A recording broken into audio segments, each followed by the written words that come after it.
Welcome to Real Free News with Matt Wyman.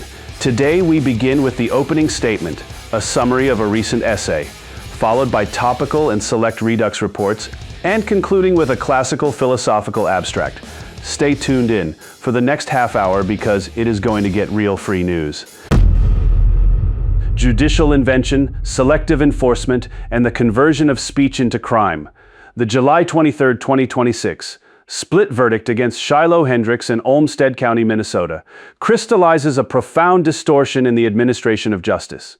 Hendricks was acquitted on the disorderly conduct count involving the child, yet convicted on the count involving the adult videographer, receiving a $1,000 fine, 1 year of supervised probation, 200 hours of community service, and a stayed 90-day jail term. The underlying April 28, 2025 incident at Roy Sutherland Playground began as a parental confrontation after a Somali juvenile took an item from her child's bag. An adult bystander filmed and interjected, and Hendricks uttered the N-word. Prosecutors charged her under Minnesota Statute 609.72 for language tending reasonably to arouse alarm, anger, or resentment, resting the case on the fighting words doctrine first articulated in Chaplinsky v. New Hampshire, 1942. That doctrine, never enacted by any legislature, declares certain face-to-face insults unprotected by the First Amendment because they supposedly inflict injury or tend to incite an immediate breach of the peace. The conviction therefore rests not on statutory text criminalizing a specific word, but on an 84-year-old judicial creation applied selectively. This application exposes the doctrine's expansion from narrow historical exception into elastic instrument. Courts have preserved and stretched the category, even as the Supreme Court has declined to uphold any fighting words conviction since 1942, and has repeatedly narrowed its scope. In practice, the doctrine functions as a de facto racial filter. Documented prosecutions from 2010 to 2025 for the N-word under disorderly conduct or analogous statutes involve non-black speakers directing the term at black individuals, while identical language from black speakers produces no comparable charges, regardless of setting or reaction. In Rochester itself, reports of anti-white language have not triggered equivalent machinery. The 4-month delay between the playground incident and the filing of charges, occurring only after the video circulated widely, the NAACP demanded action, and local officials issued condemnations, further demonstrates that political pressure, not neutral statutory application, determined the outcome. Racial identity of the speaker becomes an unspoken element of the offense. The minimum requirements for activating this machinery are strikingly low. A face-to-face or near face-to-face encounter, language a prosecutor labels offensive or abusive under a vague statute, an assertion that the words tend to arouse alarm or provoke a breach of the peace, and some recording or complaint generating public pressure. Actual violence, physical contact, true threats, or genuine immediacy of fighting are optional. The process itself, hiring counsel, enduring discovery, risking conviction, absorbing publicity and stigma, functions as punishment irrespective of ultimate verdict. Because the standard is subjective and judge-made, the same framework can attach to virtually any charged term. An accusation of anti-Semitism leveled in a heated public confrontation, or the use of words such as racist, fascist, or bigot, can equally be framed as fighting words or disorderly conduct once a prosecutor asserts injury, alarm, or tendency to provoke. The Hendricks precedent therefore converts ordinary speech into prosecutable risk for any citizen whenever the political moment aligns. Each such application generates further precedent, confirming that a white speaker's use of a word routinely employed elsewhere can support criminal liability under a judicial invention. Future officials may cite the outcome to justify similar selective actions. The cumulative effect entrenches in operational architecture terminology, criteria, and standards of liability created entirely within the judiciary without legislative ratification or constitutional warrant. Public parks, once neutral spaces for informal resolution of childhood disputes, become arenas in which demographic change, smartphone recording, and organized advocacy transform verbal responses into criminal exposure. The state prioritizes the emotional impact attributed to one epithet above contextual reality, but only when the speaker belongs to a disfavored demographic. In conclusion, The Hendricks conviction constitutes pure judicial overreach, an illegitimate exercise of power that manufactures de facto law through a doctrine courts have no constitutional authority to invent or selectively enforce by grafting an 84-year-old judicial fiction onto a vague disorderly conduct statute and applying it almost exclusively according to the race of the speaker and the pressure of the moment. Prosecutors and courts replace the written constitution with shifting preferences. The result is asymmetric social control dressed as public order. Until courts abandon the pretense that they may invent and unevenly enforce exceptions the Constitution never authorized, any word remains a potential crime and any citizen a potential defendant at the mercy of the state's next preferred narrative. That is not the rule of law, it is the rule of prosecutorial whim backed by judicial invention.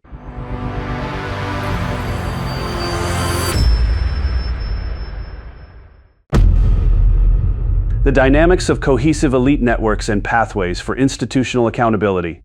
Cohesive elite networks operating through tight communal bonds, cross-border coordination, and dual operational factions exert substantial influence over monetary systems, educational institutions, legal frameworks, and policy formation in host societies. This theoretical framework provides a precise lens for understanding how small, highly aligned groups achieve and maintain full-spectrum dominance while embedding agents within key strata of governance and civil society. In conceptualized host environments, particularly those with distinct majority populations, these networks advance agendas of sustained power accumulation that prioritize transnational objectives over national sovereignty. The model illuminates observable patterns of resource concentration, incentive alignment, and institutional infiltration, offering essential conceptual tools for analyzing power asymmetries and formulating measured responses that preserve systemic stability. Globalist coordination functions through two complementary factions that operate in tandem. The money faction secures dominance over financial mechanisms, credit allocation, curricular content, and legislative architecture, channeling resources to sustain long-term objectives and embed aligned personnel. The militant faction complements this by providing enforcement capabilities, intelligence operations, and psychological influence, creating a resilient dual-axis structure capable of adapting across multiple societies. Their collaboration ensures information flow, risk mitigation, and catalytic impact despite the relatively small number of core actors. This architecture leverages strong in-group ties for efficiency, allowing strategic oversight from external nodes, while internal partners facilitate implementation at federal, state, and local levels. Societal stratification within host populations reveals three functional layers that shape network resilience and reform potential. At the apex, committed actors exhibit deep alignment through grooming, psychological profiling, and zero-sum orientations, rendering them structurally resistant to realignment. The broad middle layer consists of conditional participants whose awareness and complicity vary, offering leverage points through appeals to self-preservation and long-term stability. The foundational population bears the cumulative costs of these arrangements yet holds latent capacity for expansion when provided coherent narratives and incentives. This tripartite model creates self-reinforcing dynamics that concentrate influence upward while diffusing accountability, underscoring the need for targeted preference shifts among reachable segments. Monetary control remains the central coordinating mechanism, enabling resource direction, agent placement, and agenda continuity. Any meaningful institutional adjustment must therefore prioritize oversight of fiscal and credit systems within established governmental branches, maintaining continuous flows to avoid disproportionate disruption to non-aligned populations. Reform pathways emphasize legislative transparency, accountability measures, and democratic processes that gradually displace entrenched actors while converting conditional participants toward host society priorities. This approach respects the keystone role of monetary stability, ensuring economic functionality during transition and preventing capital flight or collapse that would undermine broader recovery. External pressures, including facilitated demographic shifts and network-enabled migration, intensify urgency by narrowing windows for orderly change. These dynamics compound internal stratification, accelerating disadvantages for foundational populations and risking deeper entrenchment. Timely communication, education, and catalytic action by committed subgroups become essential to expand awareness, pivot conditional actors, and reassert sovereign control through institutional means. Defensive considerations, including existing security architectures and deterrence factors, provide equilibrium without necessitating disruption, reinforcing the preference for evolutionary pathways grounded in political science principles. In conclusion, This framework advances a generic, testable model of elite circulation applicable across contexts, emphasizing coordinated networks, stratified host responses, and monetary anchors as keys to both influence and reform. It affirms the necessity of precise, stability-preserving strategies that leverage democratic tools, narrative coherence, and incentive realignment to restore institutional integrity and sovereign accountability. By focusing on structural realities rather than disruption, the model charts a responsible course toward renewed balance, functional continuity, and the protection of foundational populations within evolving global realities. This conceptual clarity equips informed actors to navigate complexity with precision, foresight, and unwavering commitment to long-term societal coherence. The original report, Conceptual Examination of Societal Stratification, Factional Dynamicity, and Institutional Counter-Strategies in Infiltrated Societies with additional resources and comparable content, is available at Real Free News.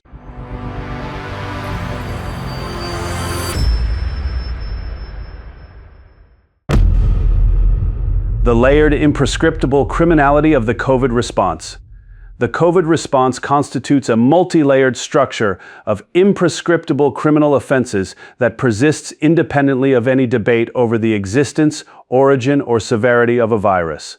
Through the systematic implementation of mandates, protocols, and enforcement measures, authorities generated COVID treason via unconstitutional centralization of power and widespread rights violations, COVID murder through foreseeable deaths and injuries arising from coercive policies, and COVID child abuse through documented medical and psychological harms inflicted upon minors.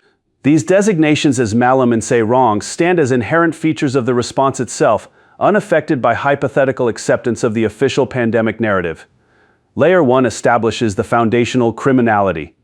Even if the virus existed precisely as described and the threat was accurately portrayed, the executed policies proved arbitrary, capricious, and demonstrably ineffective at their stated goals while actively producing harm.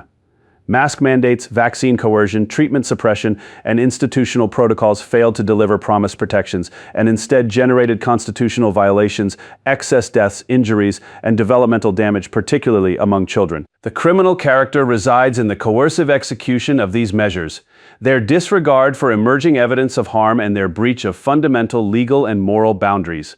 Signed mandates, public statements, and enforcement records create clear chains of responsibility that satisfy the elements of these offenses.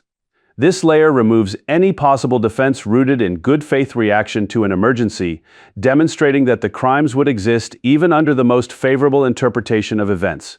Layer 2 introduces the aggravating dimension of pre-planning and premeditated conspiracy. Extensive archived conferences, simulation exercises, scenario planning, and documented coordination among institutions and individuals reveal organized preparatory activity across multiple administrations and agencies. This forethought transformed subsequent harms from reactive outcomes into contemplated results. The planning phase itself constituted an organized criminal enterprise directed toward power centralization, societal disruption, and institutional harms. When the response involved deliberate orchestration, every subsequent act of treason, murder, and child abuse acquires elevated malice and intent coordination across borders, further supports multi-jurisdictional conspiracy charges that span the full sequence of offenses. This premeditated character eliminates any residual claim of improvisation or good faith error, establishing that the imprescriptible offenses were integral components of a structured operation rather than accidental byproducts. Conspiracy to commit malum and say wrongs inherits the imprescriptible status of the underlying offenses, multiplying their legal weight within the overall framework. Layer 3 addresses pre-planning negligence and the further aggravation of criminal responsibility. Even under the assumption of a genuine pandemic, the same preparatory activities, seminars, conventions, committees, and institutional exercises produced specific protocols and frameworks that officials had ample opportunity to refine. When implemented, these measures proved ineffective, arbitrary, and capricious, exacerbating rather than mitigating harm. Decision-makers who participated in structured preparedness processes endorsed responses that led to foreseeable constitutional violations, deaths, injuries, and developmental damage to children. This negligence compounds the core offenses by demonstrating conscious disregard following deliberate preparatory processes. The resulting COVID treason, COVID murder and COVID child abuse become more culpable because they followed organized planning rather than genuine emergency improvisation. Arbitrary implementation additionally supports related charges of deprivation of rights, fraud, coercion, duress, gross negligence, and reckless endangerment. In both interpretive scenarios, premeditated orchestration or negligent pre-planning, the preparatory phase solidifies knowledge, intent, and foreseeability. These three layers integrate seamlessly to establish a comprehensive and reinforced framework of criminality. The inherent policy offenses of Layer 1 are elevated by the premeditation of Layer 2 and further aggravated by the systemic negligence of Layer 3. Whether viewed through inherent criminality, independent of viral reality, premeditated conspiracy, or aggravated negligence following pre-planning, the COVID response generates layered imprescriptible offenses. The public and documented character of both planning activities and implementation actions supplies self-evident evidence chains. This structure reinforces the absence of any statute of limitations on these malum in se wrongs and strengthens the strategic centrality of COVID crimes as the foundational node for addressing interconnected networks of responsibility across recent events. In conclusion, the three analytical layers demonstrate that the COVID response produced inherent, premeditated, and negligently aggravated criminal offenses that remain fully intact, regardless of underlying viral interpretations. COVID treason through unconstitutional power centralization, COVID murder through foreseeable harms, and COVID child abuse through documented damage to minors carry no statute of limitations. Pre-planning evidence establishes both conspiracy and conscious disregard, elevating intent and culpability across all layers. The comprehensive integration of these elements solidifies the COVID crimes as the central node for dismantling interconnected networks of responsibility. Perpetual accountability is required because the public record of planning and execution provides the foundation for formal proceedings that no temporal boundary can shield. For the complete original report, the three-layered COVID response: criminal framework, independent criminality, pre-planning, and negligence with supporting materials and similar pieces, visit Real Free News.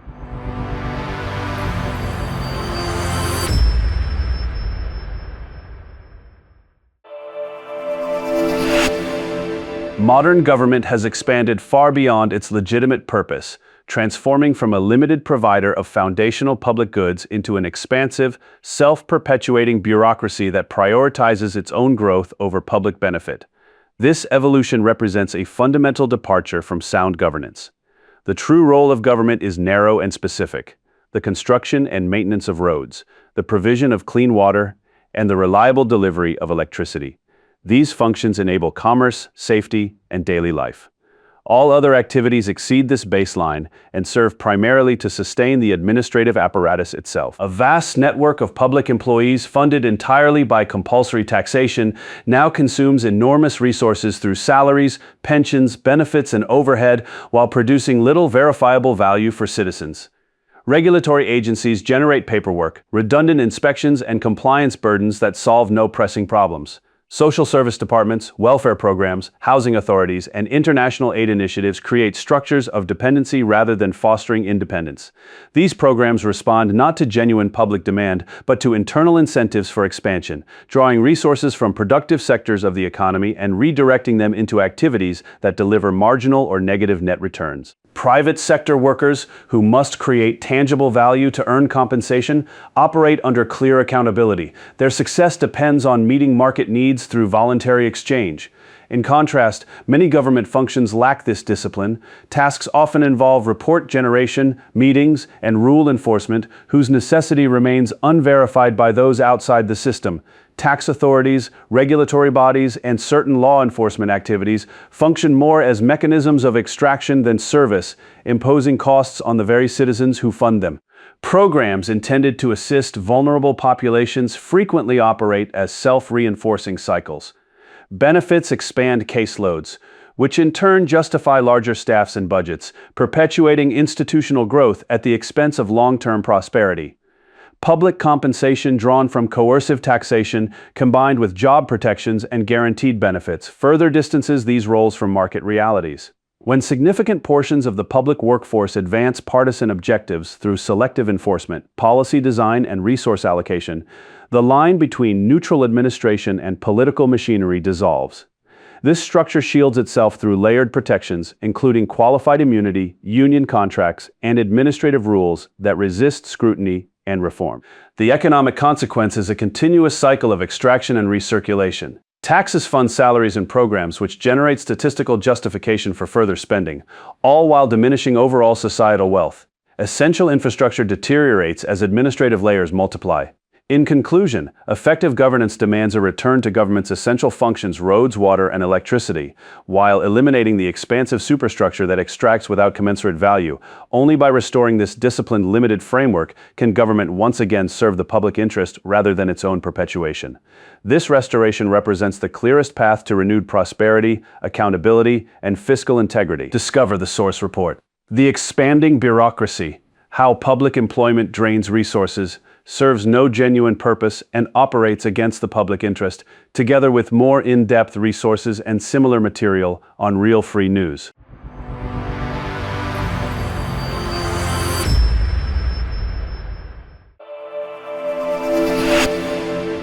Effective immigration enforcement in the United States depends on a well-designed framework that harnesses lawful citizen participation while preserving federal authority, procedural integrity, and constitutional safeguards. This system positions ordinary citizens as essential contributors of initial observations, channeling timely and relevant information to Immigration and Customs Enforcement (ICE) and partnering local agencies. Through dedicated tip lines, online platforms, and coordinated local law enforcement channels, particularly sheriff's offices with formal agreements, concerned residents can support enforcement priorities focused on public safety, criminal activity, and recent unlawful presence. This division of roles is both practical and principled. Citizens provide accessible, ground-level insights without assuming investigative or arrest authority, while trained federal and local officers conduct verification, detention, and removal proceedings. The emphasis on organizational and network-based reporting represents a particularly powerful strategy. By directing attention toward businesses, employers, charitable organizations, shelters, and affiliated networks that may systematically violate employment verification requirements or harboring provisions, citizen submissions can generate high-impact audits and cascading enforcement actions. This approach multiplies results efficiently, aligning public contributions with agency priorities that favor worksite compliance and pattern-based violations over isolated cases. Success in this domain requires disciplined, professional participation.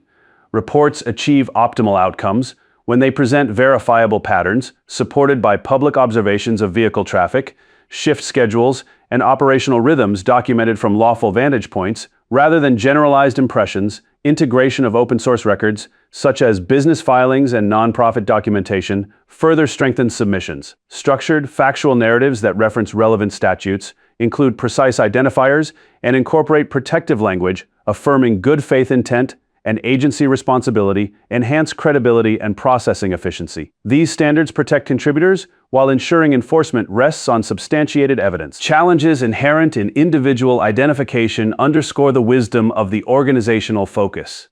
Vague or insufficiently detailed reports face natural limitations due to volume and prioritization protocols, reinforcing the need for strategic, evidence-based civic engagement. Coordination across federal, state, and local entities, including targeted National Guard support for logistics and border functions, amplifies the system's capacity without compromising the civilian character of domestic law enforcement. In conclusion, structured citizen engagement in immigration enforcement constitutes a cornerstone of effective governance. By embracing organizational strategies, maintaining rigorous evidentiary standards, and operating strictly within lawful boundaries, citizens and agencies together advance public safety, workplace integrity, and the rule of law. This affirmative model of participation should be actively promoted, refined, and expanded as a model of responsible civic stewardship that strengthens national sovereignty while upholding procedural excellence. The original report, Citizen Engagement in Immigration Enforcement Mechanisms, Challenges, and Organizational Strategies, with additional resources and comparable content, is available at Real Free News.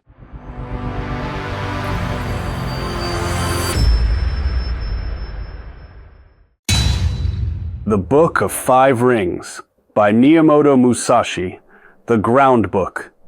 In this book, I lay the foundation of the way of strategy. As the ground supports all things, so must a warrior build a broad and solid base. Strategy is not only for the battlefield. It is the craft of the warrior in all things. You must study the principles deeply, train body and mind without cease, and see the world as it truly is. Pay attention to small things and do nothing useless. The true way is simple, yet demands complete dedication. He who masters the ground understands that all strategy begins with strong fundamentals. From this root, all techniques and victories grow naturally. Without this foundation, even the sharpest sword is useless. Study this well and make it part of your being. The Water Book. Here I explain the spirit of my strategy through the nature of water. Water flows around obstacles, takes the shape of any vessel, yet remains powerful and unstoppable. In combat, you must be the same, flexible in mind and body, calm yet ready to strike with full force. I teach the correct attitudes, footwork, grip, and timing of the long sword. Your mind must remain free, without fixed forms. Adapt instantly to the enemy's movement as water follows the land. When you understand the rhythm of water, you will know how to defeat any opponent without wasted effort. This is the heart of practical technique. Practice until these principles become natural as breathing. The Fire Book. In the Fire Book, I reveal the heart of actual combat. Fire is fierce, sudden, and consuming. So must your fighting spirit be.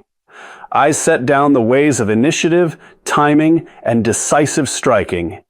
You must understand how to take the advantage, how to press an attack without pause, and how to read the enemy's intention in a single glance. Whether facing one man or many, the principles remain the same. Control the space, control the rhythm, and strike at the right moment with overwhelming force. Fire teaches that hesitation is death. Move with purpose and destroy doubt. When you master the fire, victory becomes certain in the heat of battle. The Wind Book. This book examines the ways of other schools of strategy. Wind represents tradition and the methods of others. To know your own way truly, you must understand the strengths and weaknesses of different approaches. Some schools rely on strength, others on technique or trickery. I show where these paths are narrow or mistaken, so that you do not fall into the same limitations. A warrior who only knows his own school is incomplete. Study the wind to see clearly what is effective and what is empty show. Use this knowledge to make your own strategy broader and stronger. True mastery includes knowing what to avoid as much as what to embrace. The Book of the Void. In the Book of the Void, I speak of that which has no form. The void is the ultimate truth beyond technique and thought. When you have trained thoroughly in the 4 previous books, you reach a state where the mind is free of all attachment. There is no longer I or enemy, only correct action arising naturally. This is the highest level of strategy. The void contains everything and nothing. He who dwells in the void acts without hesitation, fear, or doubt. All things become clear. This is the final teaching of the way, to reach emptiness and from emptiness produce perfect action. Study deeply until you understand what cannot be spoken.